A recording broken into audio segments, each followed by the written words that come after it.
Halo Tribuners, kamu lagi nonton Teman Bicara, teman berbagi cerita. Bersama aku Elin, kita bakal ngebahas terkait isu-isu terkini soal parenting, mental health, dan juga self-improvement.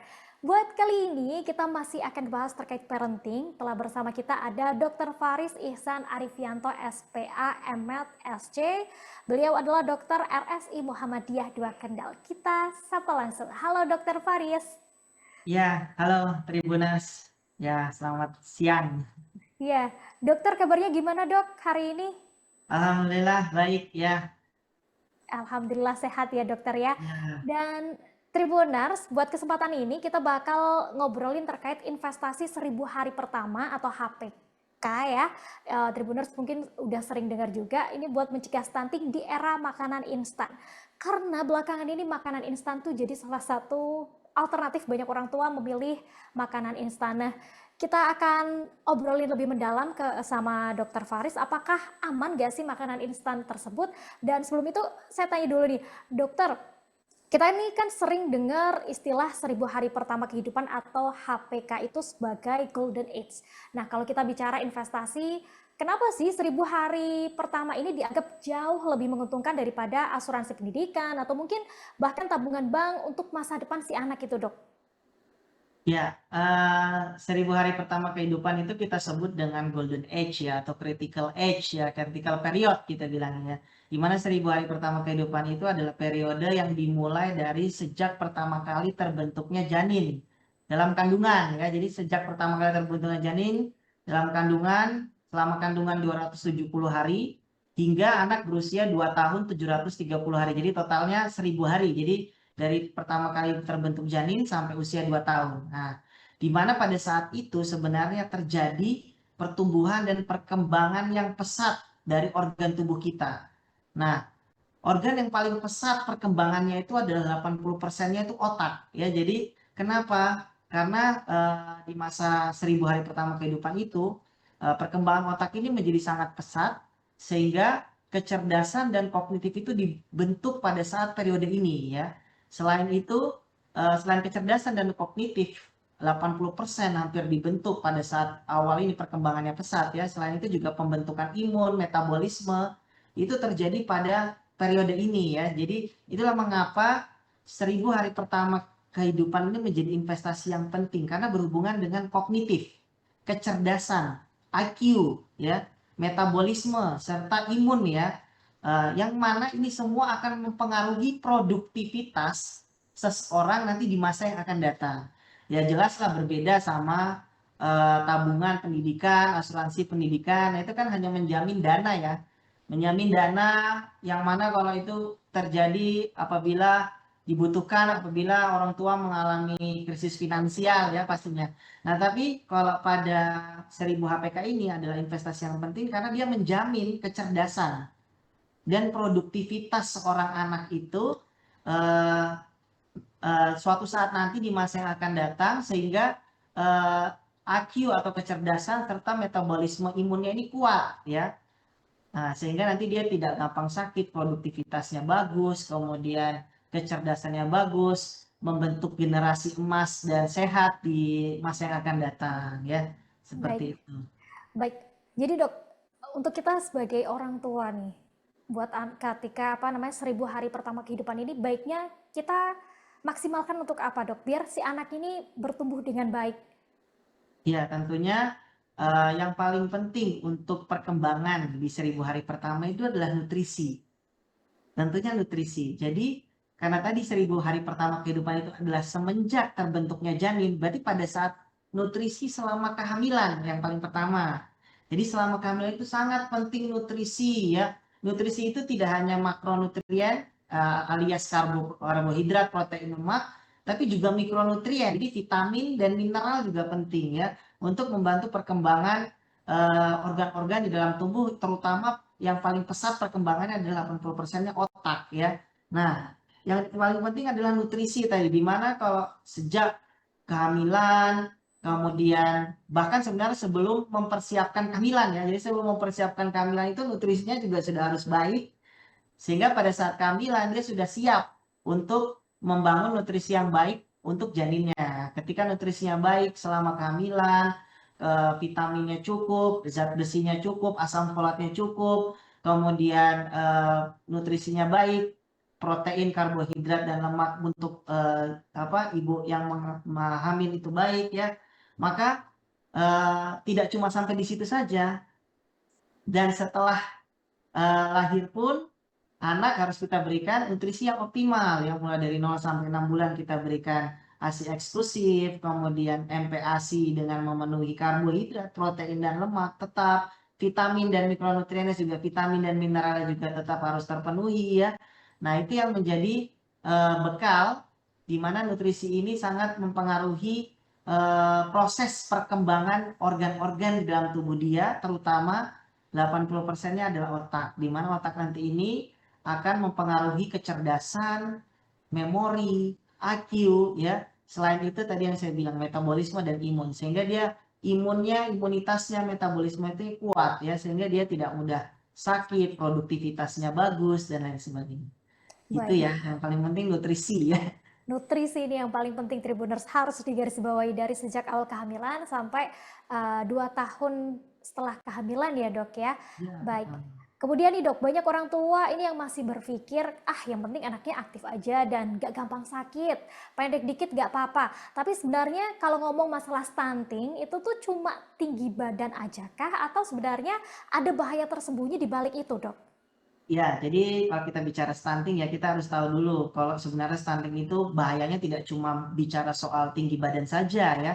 Jadi ada bahaya yang tersembunyi di baliknya. Jadi kita tidak cuma pikirkan yang pendek dikit nggak apa-apa, tapi jangan seperti itu. Yang paling penting kita tahu adalah stunting itu adalah kondisi di mana terjadi malnutrisi jangka panjang atau kekurangan nutrisi jangka panjang. Jadi dia mengalami kekurangan nutrisi, baik itu yang tadi yang makronutrien atau mikronutrien, terjadi kekurangan nutrisi jangka panjang, sehingga menyebabkan berat badan ini tidak naik secara optimal, yang mengakibatkan tinggi badannya tidak naik secara optimal. Jadi selalu diawali berat badan dulu.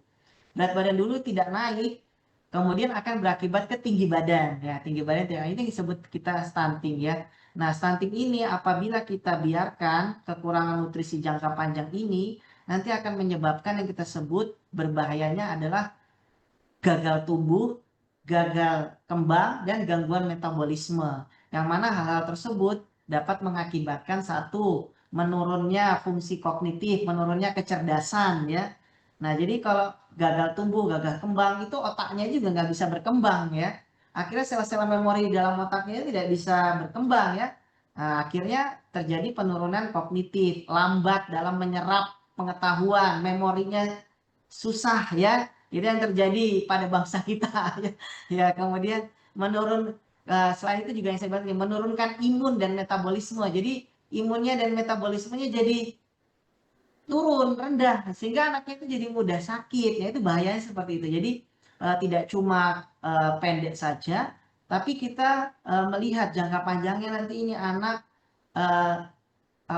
sumber daya manusia jadi seperti apa, produktivitas sumber daya manusia jadi seperti apa, kecerdasannya, eee, daya serapnya, kemudian memorinya, imunnya, metabolismenya itu jadi berantakan ya kalau sejak awal dia cuma disepelekan seperti ini, cuma tinggi badan doang, padahal jangka panjangnya. Itu yang terjadi pada negara-negara yang berkembang ini, karena ya kemiskinan masih di mana-mana, kemudian akhirnya jadi daya serapnya dan lain sebagainya. Nah, itu yang menyebabkan fungsi kognitif dari semua jadi tidak terhandle dengan baik gitu ya.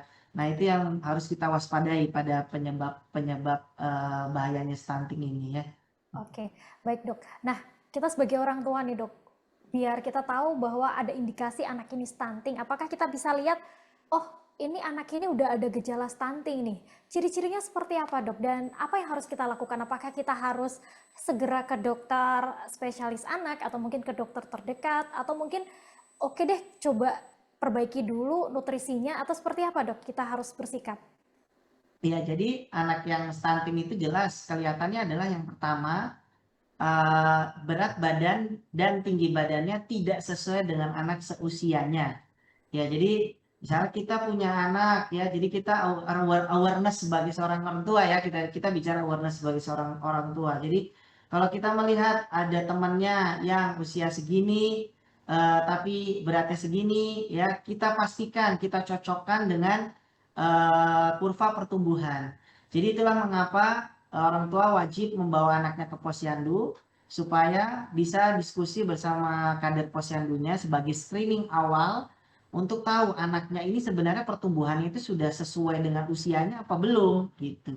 Nah, kalau sudah sesuai dengan usianya kita lihat sesuai dengan kurva pertumbuhannya. Kalau kurva pertumbuhannya mengikuti garis pertumbuhannya dengan baik, berarti itu normal. Tapi kalau garis pertumbuhannya, berat badannya tidak naik dengan optimal ya, kemudian berat badan tidak sesuai dengan usianya, ditambah tinggi badannya dengan tidak sesuai dengan usianya, nah itu kita perlu waspada karena anak kita sedang mengarah ke stunting. Nah, maka resiko-resiko stunting ini pasti harus dikonsultasikan kepada dokter spesialis terutama karena kita harus tahu penyebabnya apa. Penyebabnya apakah dari masalah makan tadi satu, ataukah ada penyebab-penyebab lainnya, sakit ya, kekurangan mikronutrien dan lain sebagainya itu kita harus tahu. Sehingga bisa diterapi dengan segera, kita atasi dengan segera sehingga tidak berlarut-larut dan dapat mengejar pertumbuhannya kembali. Karena kalau sudah terlanjur melebihi dari 2 tahun, itu agak sulit. Saya bilang agak sulit untuk mengembalikan dia ke jalur pertumbuhan aslinya karena itu udah terlambat. Nah, itu yang saya sebut kenapa 1000 HPK ini penting. Jadi di 2 tahun pertama ini, 2 tahun aja bunda-bunda Tribuners itu harus fokus benar-benar memperhatikan pertumbuhan anaknya. Buku KIA-nya dibaca satu persatu, dilihat kalau pas ke posyandu agak kritis sedikit untuk menanyakan bagaimana ini proses pertumbuhannya, beratnya harusnya naiknya berapa dalam sebulan, sehingga ibunya punya target, oh sebulan tuh harus naik segini. Itu ada di buku KIA, ada di kurvanya ya. Jadi pentingnya untuk orang tua mempelajari buku KIA itu ya untuk supaya bisa tahu kapan anaknya itu mulai ada resiko stunting. Nah, itu perlu tahu dari mempelajari dari buku KIA itu ya. Oke, baik. Jadi gitu buat Tribuners dan juga bunda-bunda semua bisa dibaca-baca buku KIA-nya dan juga diperhatikan kurvanya ya dok ya. Apakah Iya. si anak ini berat badannya mengalami penurunan atau mungkin stagnan atau mungkin mengalami kenaikan udah sesuai gitu. Biar kita tahu nih kita harus bersikap menyikapinya seperti apa. Misalkan ada indikasi mungkin menuju ke stunting itu bisa langsung segera tertangani. Baik, dan dok, melihat zaman sekarang ini kan tantangannya tuh salah satunya adalah waktu. Banyak orang tua yang kerja, kemudian akhirnya tuh ngandelin makanan instan atau mungkin juga jajanan di luar. Nah, gimana caranya nih biar kita tetap bisa kasih asupan berkualitas tapi tanpa harus masak di dapur selama berjam-jam nih dok. Biasanya ibu-ibu yang berkarir kemudian punya kesibukan bekerja ini gimana nih dok? Oke ya, kita bahas memang tantangannya sekarang adalah waktu ya. Juga terkait makanan instan, ya sebenarnya gini, makanan instan itu tergantung konteksnya. Kembali lagi saya bilang makanya tergantung konteksnya. Konteks makanan instan apa yang dimaksud? Jadi apakah yang dimaksud adalah makanan cepat saji atau malah makanan bubur fortifikasi yang untuk MPASI ya, yang memang beredar di pasaran. Ya, jadi kalau konteksnya ini adalah makanan instan yang bentuknya bubur fortifikasi ya untuk MPASI, itu sebenarnya masih direkomendasikan ya. Jadi pada bubur-bubur fortifikasi atau makanan bubur fortifikasi yang instan itu sebenarnya sudah mengandung zat gizi lengkap ya, dan mengandung mikronutrien, zat besinya sudah lengkap, vitaminnya sudah ada ya, tidak mengandung pengawet dan eh, pewarna dan pemanis yang berlebihan ya pada bubur fortifikasi. Jadi masih bisa direkomendasikan kalau yang makanan instan dalam bentuk bubur fortifikasi untuk MPASI ya dalam konteks itu. Tapi kalau dalam konteks yang dimaksud adalah makanan instan itu adalah makanan cepat saji ya. Cepat saji itu yang jelas yang makanan-makanan yang banyak mengandung lemak trans, natrium berlebihan, ya, natrium itu garam berlebihan ya, pengawet, pewarna buatan, pemanis buatan yang berlebihan, ya itu jelas tidak diperbolehkan ya ayah bunda karena itu dapat memicu banyak sekali penyakit-penyakit metabolik ya di masa yang akan datang. Jadi kita tidak boleh membiasakan untuk mengambil jalan pintas untuk mengambil makanan instan. Terus tantangannya kan sebenarnya adalah waktu, ya kan? Betul. Waktu kita nggak punya waktu nih dok buat masak di dapur berjam-jam. Kalau kalau gitu gimana caranya supaya kita tidak boleh makan yang instan tapi nggak punya waktu? Nah, sebenarnya gini, eee, kalau kita ingin hidup sehat, itu kita memang butuh niat dulu yang pertama ya, niat. Jadi walaupun kita, tantangannya adalah waktu, tapi kita bisa berusaha dan punya niat untuk, apa namanya, membuat makanan yang sehat. Sebenarnya solusinya adalah, kalau kita sebut sekarang namanya meal prep ya, meal preparation ya. Jadi meal preparation itu, adalah suatu metode di mana ayah bunda itu, ayah bunda Tribuners itu bisa merencanakan, menyiapkan, mengolah bahan makanan dengan buatan sendiri untuk dalam waktu beberapa hari ke depan. Nah, itu lebih efisiensi waktu saya rasa. Jadi meal prep atau jadi kita tidak mengandalkan yang instan-instan beli di luar, tapi kita mengolah sendiri, tapi dalam waktu yang satu waktu yang untuk bisa dipakai untuk disiapkan dalam beberapa hari ke depan yang kita sebut dengan meal prep ya atau meal preparation ya. Nah, seperti itu.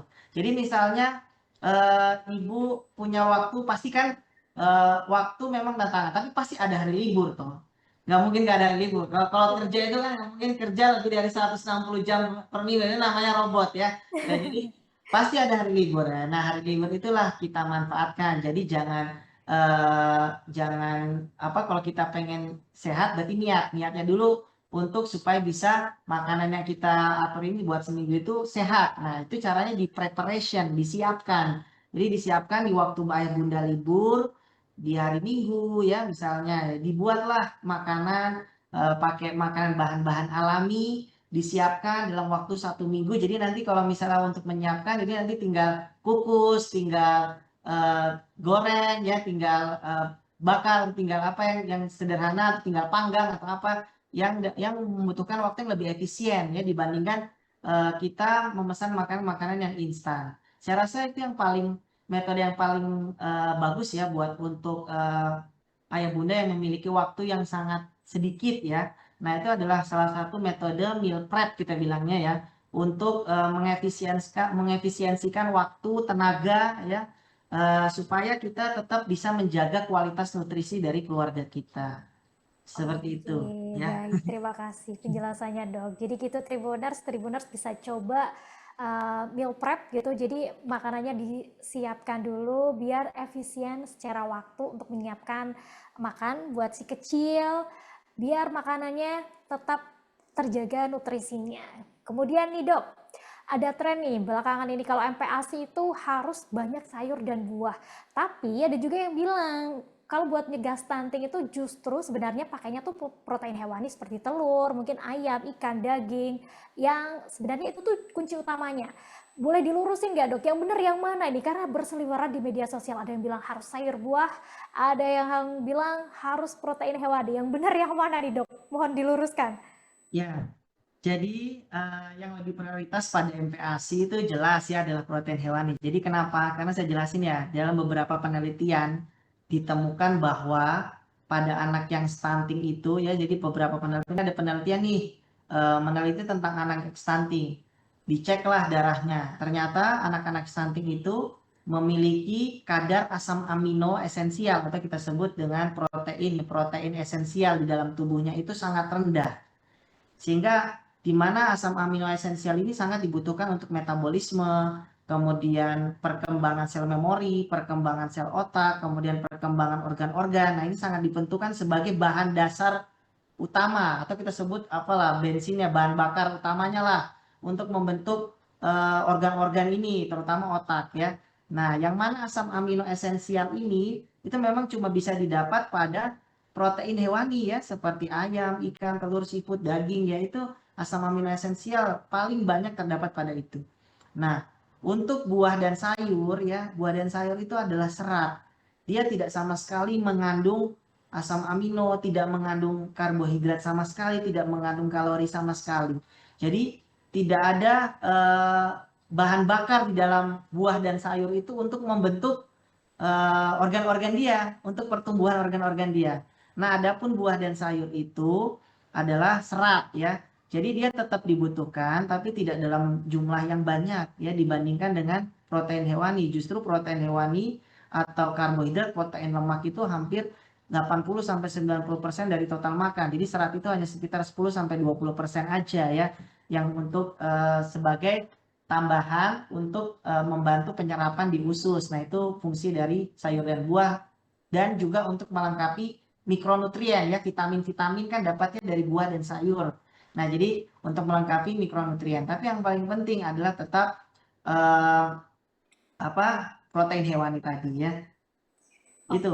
baik. Yang penting berarti lebih diutamakan protein hewaninya gitu ya, Dok ya, Betul. ketimbang buah dan sayurnya. Tapi Mm. boleh kasih buah sayur, prosentasenya agak dikurangi, porsinya lebih banyak protein hewaninya. Ya, Gitu gitu, jumlahnya Tri. secukupnya buah dan sayur ya. Oke, baik. Nah, kemudian Dok, banyak yang mikir juga nih kalau anak yang nggak mau makan itu biasanya dikasih susu formula aja udah cukup buat cegah stunting. Ini gimana, Dok? Mitos atau fakta atau seperti apa? Mitos banget lah ya. Jadi Mitos gini ya, banget, wah langsung dijawab. Oke, jadi penjelasannya dong, Dok. mikirnya Boleh. selalu instan gitu loh. Kadang-kadang orang tua itu kan mikirnya selalu instan ya. Pokoknya biar nggak stunting kasih susu formula aja udah yang banyak biar cepat besar gitu ya. Ya itu Betul, mitos betul. banget lah ya. Jadi sebenarnya gini, saya jelaskan susu formula itu adalah jadi susu formula itu kadar proteinnya sebenarnya itu tidak sebanyak kadar protein pada real food ya. Kita bilang real food ya. Real food itu makanan beneran ya. Iya. Sehingga itu susu itu tidak bisa kita bilang menggantikan real food ya, melainkan hanya untuk sebagai pendamping ya, pendamping atau pelengkap saja ya. Meskipun kadang beberapa susu formula itu kan mengandung protein, kalsium ya, ada zat gizi, ada vitaminnya kadang-kadang dalam susu formula ya. Tetapi makanan utama itu tetap dibutuhkan ya untuk memenuhi kebutuhan kalorinya. Jadi kebutuhan kalori real food itu jelas lebih banyak dibandingkan protein pada susu ya. Jadi makanan utama tetap dibutuhkan untuk memenuhi kebutuhan kalorinya secara holistik, secara keseluruhan, dan juga eh, membantu nutrisi kompleks yang tidak ada pada susu ya. Jadi ada nutrisi-nutrisi kompleks pada real food yang tidak ada pada susu. Nah, itu yang paling penting justru yang harus kita berikan pada anak ya, jangan cuma susu aja. Nah, resikonya kalau kita kasih susu terus ya, malah nanti dia tidak belajar makan real food. Malah nanti dia akan mengalami kekurangan nutrisi kompleks yang tidak ada pada susu, yang ada cuma pada real food ya. Kemudian juga bisa berakibat gangguan proses makan, belajar ya, proses belajar makan, gangguan kemampuan mengunyah dan lain sebagainya. Itu bisa terganggu kalau dia cuma diandelin susu aja ya. Jadi tetap proses makan itu penting, makan real food itu penting karena jelas nutrisi kompleksnya itu jelas lebih banyak pada susu formula. Pada Oke. real food ya. Oke, baik. Jadi Ya. gitu, Tribuners dan juga bunda-bunda semua, itu ternyata mitos. Jangan diikuti mitos tersebut. Gizi Hmm. seimbang tetap diperlukan ya, apalagi di masa-masa MPASI atau juga di masa 1000 hari pertama kelahiran. Baik, kemudian nih Dok, kalau untuk mencegah stunting itu harus mahal gak sih Dok? Kita kan lihat bahaya banget tuh, kelihatannya parah banget, lihat apa namanya impactnya atau apa namanya akibatnya gitu. Udah boleh share gak nih superfood lokal yang murah meriah tapi gizinya juara nih untuk 1000 hari pertama kelahiran anak? Ya, siapa bilang sih cegah stunting itu harus mahal ya. Jadi justru beberapa makanan lokal ya, saya bilang makanan lokal ya, itu justru memiliki kandungan nutrisi yang tinggi ya. Beberapa yang seperti ikan lele ya, ikan kembung, ikan gabus ya, ikan teri, kemudian ikan pindang ya, ayam ya juga mengandung protein yang justru lebih tinggi ya dan omega 3 yang lebih tinggi serta zat besi juga yang lebih tinggi ya dibandingkan mungkin ikan-ikan yang agak mahal ya. Mungkin ayah bunda jadi tidak perlu terlalu FOMO gitu ya untuk melihat influencer cegah stunting harus makan ikan salmon, ikan tuna. Waduh, itu kan mahal ya. Ya, Betul justru Dok. penelitiannya malah ikan kembung sama ikan lele itu omega 3-nya sama proteinnya itu lebih tinggi malah daripada salmon sama tuna. Ya, makanan-makanan lokal seperti itu kan tidak terlalu mahal ya. Jadi malah cenderungnya terjangkau lah untuk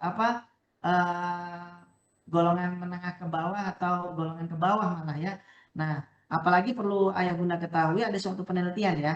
Jadi untuk mencegah stunting pada awal kehidupan, jadi pada usia awal kehidupan sekitar 6 sampai 12 bulan itu kan fase-fase di mana makan, mulai belajar makan. Nah, itu untuk mencegah stunting, itu dengan pemberian 1 butir telur setiap hari, ya, entah itu kita olah bersama dengan bubur MPASI-nya, ya, kemudian kita olah juga bisa bersama, makannya atau cemilannya. Nah itu 1 butir aja telur setiap hari itu sudah sangat cukup untuk, mencukupi kebutuhan proteinnya untuk mencegah kejadian stunting. Itu ada penelitiannya dan penelitian itu, lumayan kastanya tinggi ya, jadi memang valid gitu kita bilangnya ya. Jadi, untuk mencegah stunting cukup 1 butir telur every day pada masa MPASI itu udah cukup. Telur aja murah banget ya.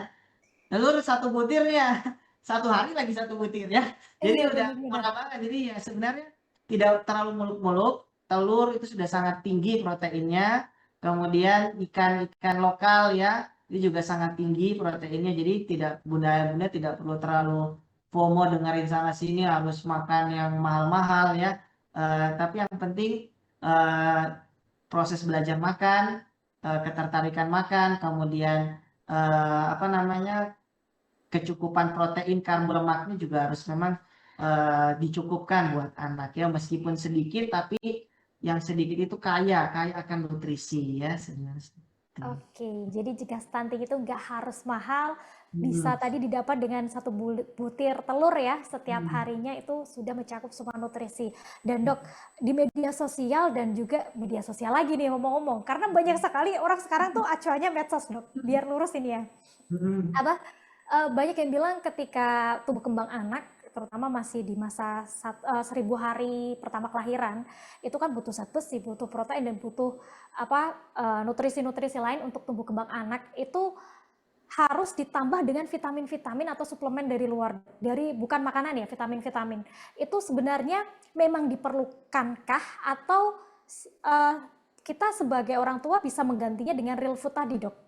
ya. Sebenarnya, kebutuhan itu kan makronutrien dan mikronutrien ya. Makronutrien tadi yang saya bilang karbohidrat, protein, dan lemak. Mikronutrien itu vitamin, mineral, dan lain sebagainya. Itu tetap harus terpenuhi. Dalam artian, sebaiknya, paling baik adalah dengan real food ya, sebenarnya dengan real food. Jadi dengan asupan buah, sayur ya. Jadi ada beberapa makanan yang memang sebenarnya zat besinya tinggi, vitaminnya tinggi ya, vitamin A, B, C, D-nya tinggi ya. Eh, Misalnya kayak buah, buah juga tinggi vitaminnya. Kemudian beberapa sayur hijau seperti bayam, kangkung itu zat besinya juga ada ya. Kemudian untuk kayak ati empela, kemudian daging-dagingan itu kan zat besinya juga tinggi. Jadi sebenarnya, mmm, apa namanya, real food sudah sangat cukup sebenarnya untuk, mencukupi kebutuhan hariannya. Nah ini yang menjadi cumanya karena pada fase awal MPASI 6 sampai 12 bulan, itu makanan tidak 100%.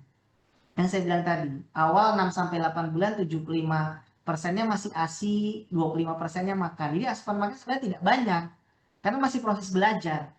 Nah, karena asupan makan yang tidak banyak ini, karena masih proses belajar, nah kita butuh tambahan asupan vitamin untuk memenuhi kebutuhan vitaminnya.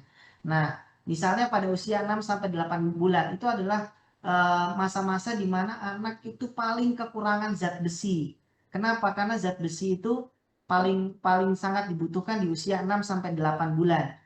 Padahal dia makannya belum banyak, masih belajar.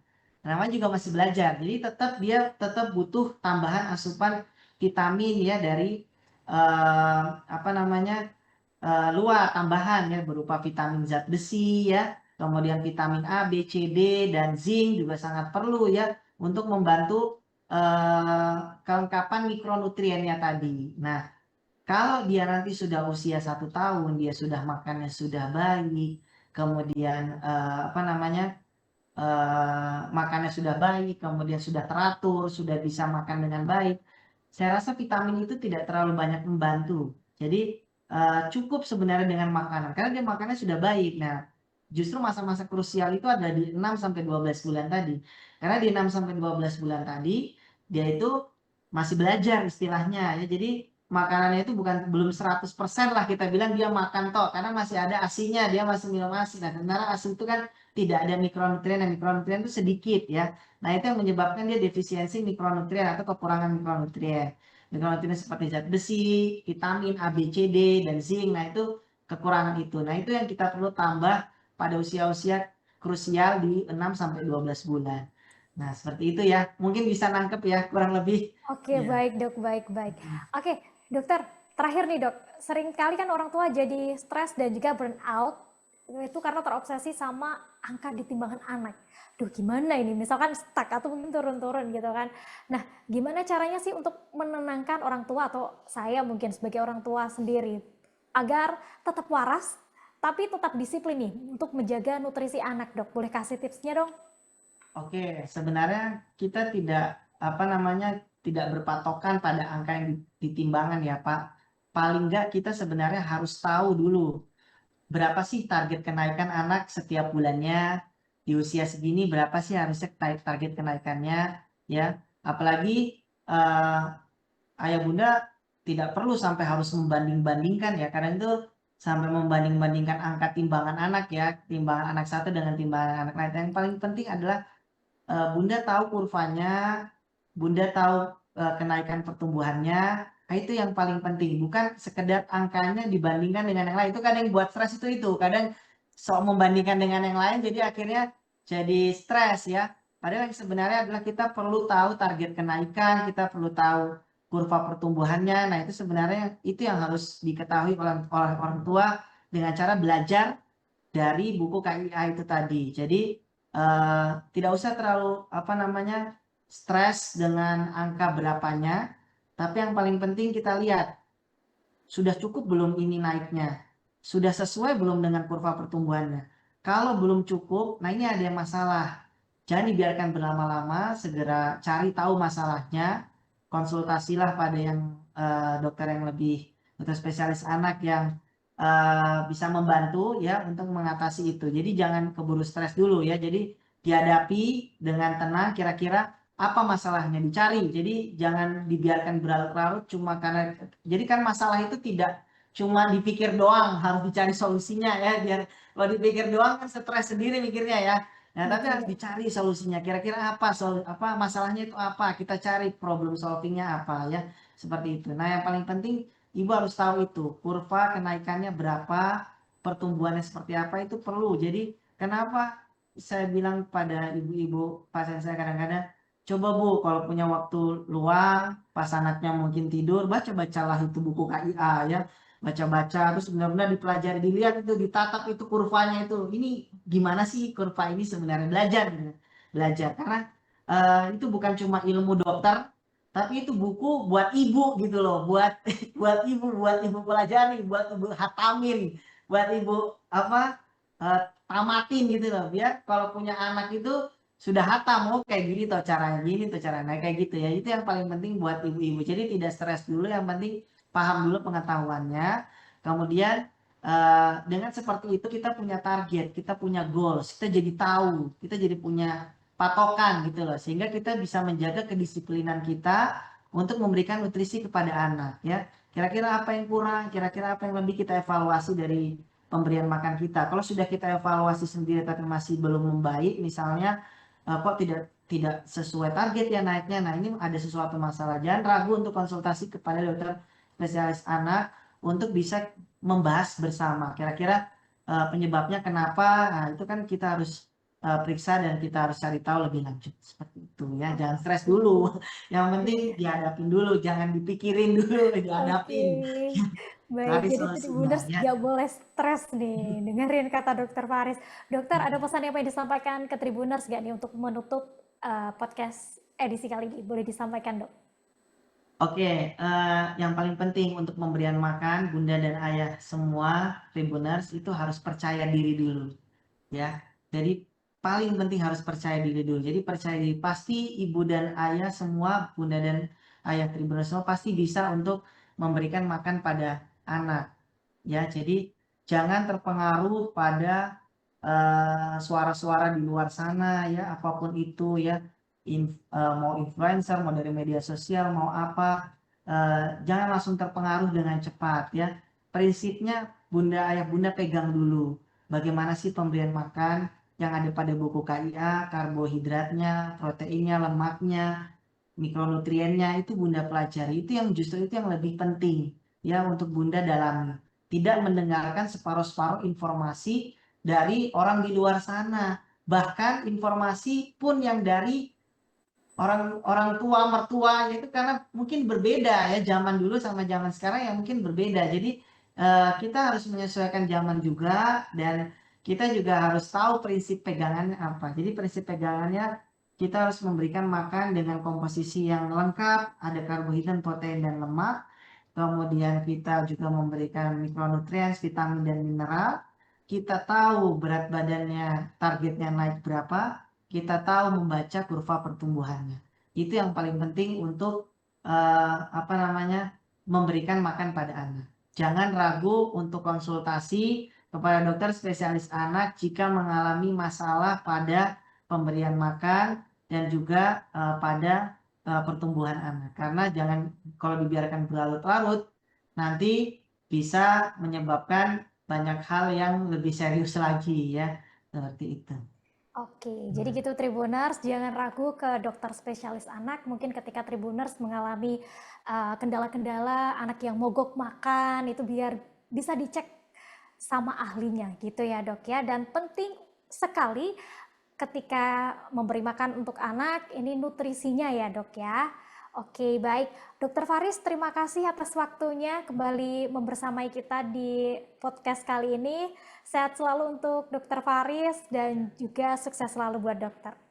ya terima kasih, sama-sama. Oke Tribuners, itu tadi perbincangan kita hari ini. Semoga bisa menjawab keresahan-keresahan Tribuners. Gimana sih cara mencegah stunting?